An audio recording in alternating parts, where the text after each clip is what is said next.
Hi, I'm Pat Baer. I'm in Oni's booth 2028 here at New York Comic Con, and I have the pleasure of speaking with Patrick Rothfuss. Patrick, how are you?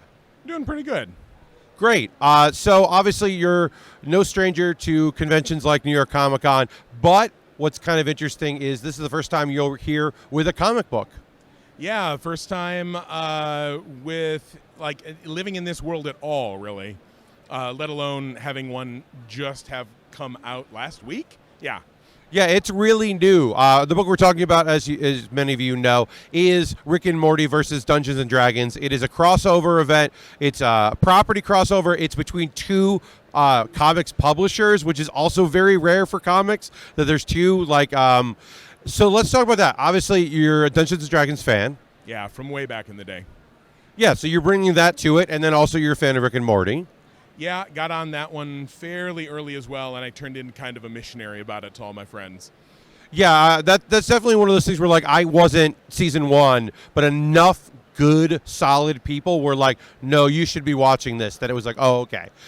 So we're combining those two worlds, which makes perfect sense, but also doesn't make any sense at all. How do you approach one of those, this is going to be really fun, but there's a lot of pressure? They came to me with, they're like, hey, we want to do this thing. And I get offered a lot of projects these days, which is a treat. That's a privilege. But at the same time, it means that I have to say no to a lot of things. And this was one I'm like, oh, Rick and Morty and D&D. And I immediately saw how I would do it. I mean, it was a very easy fit together because obviously Morty wants to learn. And that means he's going to take the easiest route possible and go to Rick and have to persuade Rick, and Rick will grudgingly come along like he does occasionally on one of Morty's stupid adventures. But then I'm like, no, that's how it should go. But who obviously played D&D back in the day, back in the before times?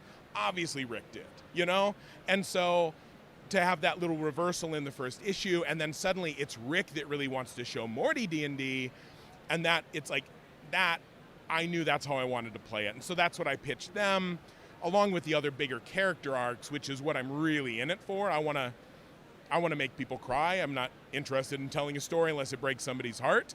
So yeah, I pitched them my whole idea, and they surprised me by going for it. So I would definitely say that fans of yours know that you're definitely interested in breaking people's hearts. That is a core tenet of your writing. But I in reading it, it did make total sense to me. Of course he played D&D because that was a generational thing. And now the book does tell the actual reality of the swing that has happened between Twitch streams and Let's Play podcasts, like real play where people are doing the storytelling of it.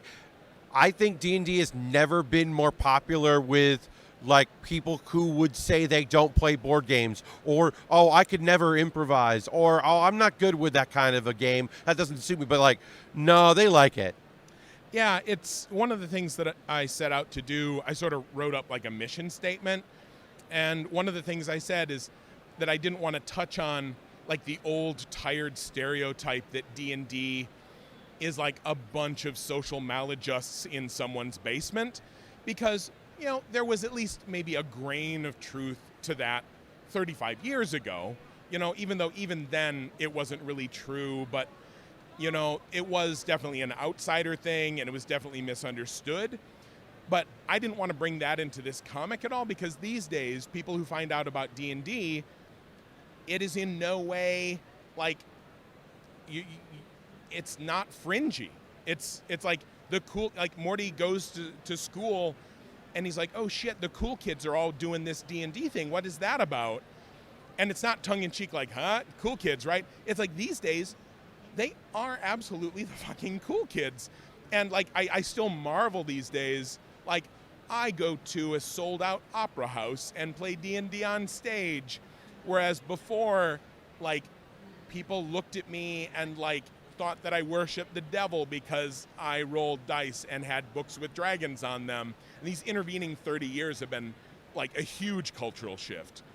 Yeah, I think it's very obvious to see that. I know you mentioned Acquisitions Inc. That's an opera house. You're going to sell out.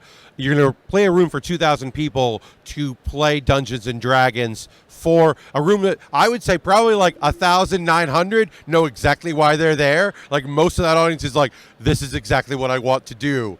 And you had a brief moment of Critical Role. So I would assume that we're going to see you in Magic Tavern. We're going to see you in Adventure Zone. Do you think you're going to start hitting all the classics?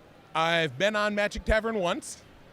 I apologize. I should know. No reason you should know that. I mean, I should know that.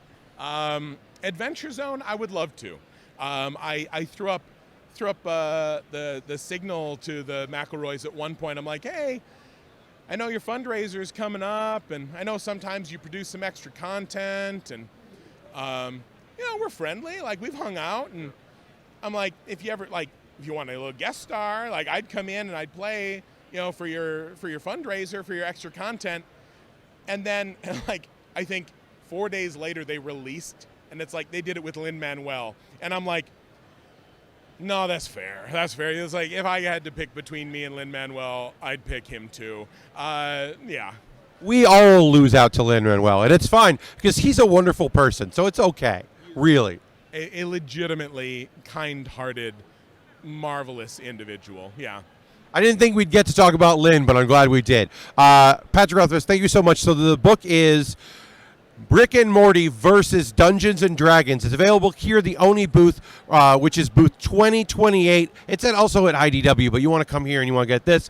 You're going to be doing a signing on, was it Saturday here in the booth? Oh, God, don't ask me the specific time. So you want to go to twitter.com/OniPress, and you'll find out exactly when that is, because I also don't know.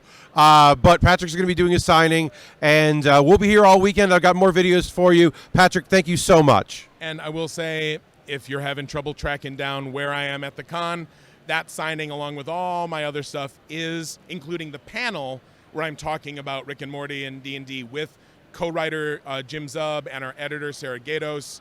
That is happening here too. All that info, all those panel places and times are on my blog, and they're mentioned on Twitter and everything there too. Yeah, and when you go to the blog, check out World Builders. We didn't get a chance to talk about that, but World Builders is fantastic, and you should support it. So thank you so much, and we'll see you for more content here at New York Comic Con.